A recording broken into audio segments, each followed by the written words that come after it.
31वां अध्याय श्री भगवान का सावधाम गमन। श्री सुखदेव जी कहते हैं, परीक्षित, दारू के चले जाने पर ब्रह्मा जी, शिव, पार्वती, इंद्र आदि लोकपाल, मरीचि आदि प्रजापति, बड़े बड़े ऋषि मुनि, पितर, सिद्ध, गंधर्व, विद्याधर, नाग, चारण, यक्ष, राक्षस, किन्नर, अप्सराएं तथा गरुड़ लोक के विभिन्न पक्षी अथवा मैत्रेय आदि ब्राह्मण भगवान श्री कृष्ण के परम धाम प्रस्थान को देखने के लिए बड़ी उत्सुकता से वहां आए। वे सभी भगवान श्री कृष्ण के जन्म और लीलाओं का गान अथवा वर्णन कर रहे थे। उनके विमानों से सारा आकाश भर सा गया था। वे बड़ी भक्ति से भगवान पर पुष्पों की वर्षा कर रहे थे। सर्वव्यापक भगवान श्री कृष्ण ने ब्रह्मा जी और अपने विभूति स्वरूप देवताओं को देख कर अपने आत्मा को स्वरूप में स्थित किया और कमल के समान नेत्र बंद कर लिए। भगवान का श्री विग्रह उपासकों के ध्यान और धारणा का मंगलमय आधार और समस्त लोगों के लिए परम रमणीय आश्रय है। इसलिए उन्होंने योगियों के समान अग्नि देवता संबंधी योग धारणा के द्वारा उसको जलाया नहीं, शरीर अपने धाम में चले गए। उस समय स्वर्ग में नगारे बजने लगे और आकाश से पुष्पों की वर्षा होने लगी। परीक्षित, भगवान श्री कृष्ण के पीछे पीछे श्लोक से सत्य, धर्म, धैर्य, कीर्ति और श्री देवी भी चली गई। भगवान श्री कृष्ण की गति मन और वाणी के परे है। तभी तो जब भगवान अपने धाम में प्रवेश करने लगे तब ब्रह्मा आदि देवता भी उन्हें न देख सके।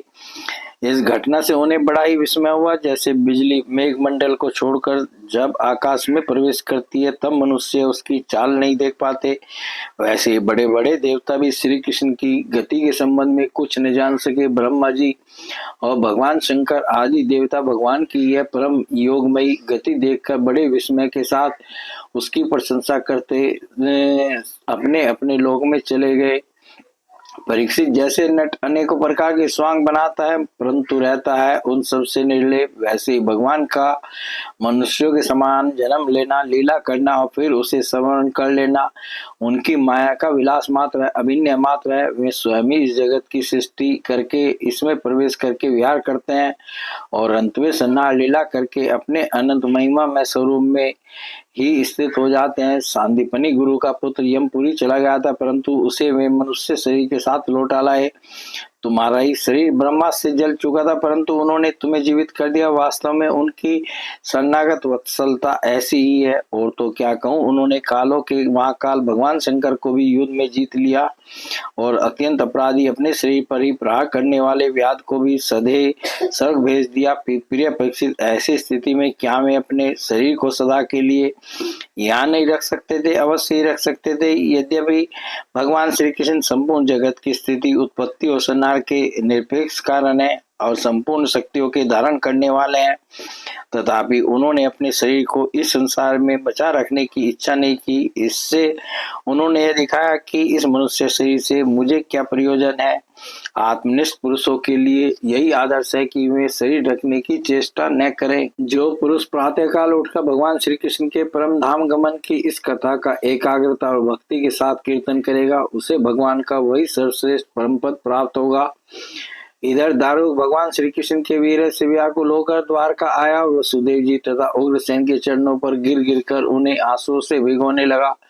परीक्षित, उसने अपने को संभालकर यदुवंशियों के विनाश का पूरा पूरा विवरण कह सुनाया। उसे सुनकर लोग बहुत ही दुखी हुए और हमारे शोक के मूर्छित हो गए। भगवान श्री कृष्ण के वियोग से विवल होकर वे लोग सिर पीटते हुए वहां तुरंत पहुंचे जहां उनके भाई बंधु निष्प्राण होकर पड़े हुए थे। देवकी, रोहिणी और वसुदेव जी अपने प्यारे पुत्र श्री कृष्ण और बलराम को न देखकर शोक की पीड़ा से बेहोश हो गए। उन्होंने भगवत विग्रह से व्याकुल होकर वहीं अपने प्राण छोड़ दिए। स्त्रियों ने अपने अपने पतियों के शव पहचान कर उन्हें हृदय से लगा लिया और उनके साथ चिता पर बैठकर भस्म हो गई। बलराम जी की पत्नियां उनके शरीर को, वसुदेव जी की पत्नियां उनके शव को और भगवान की पुत्र वधुएं अपने पतियों की लाशों को लेकर अग्नि में प्रवेश कर गई। भगवान श्री कृष्ण की रुक्मणी आदि पटरानियां उनके ध्यान में मग्न होकर अग्नि में प्रविष्ट हो गई। परीक्षित, अर्जुन अपने प्रियतम और सखा भगवान श्री कृष्ण के वीर से पहले तो अत्यंत व्याकुल हो गए, फिर उन्होंने उन्हीं के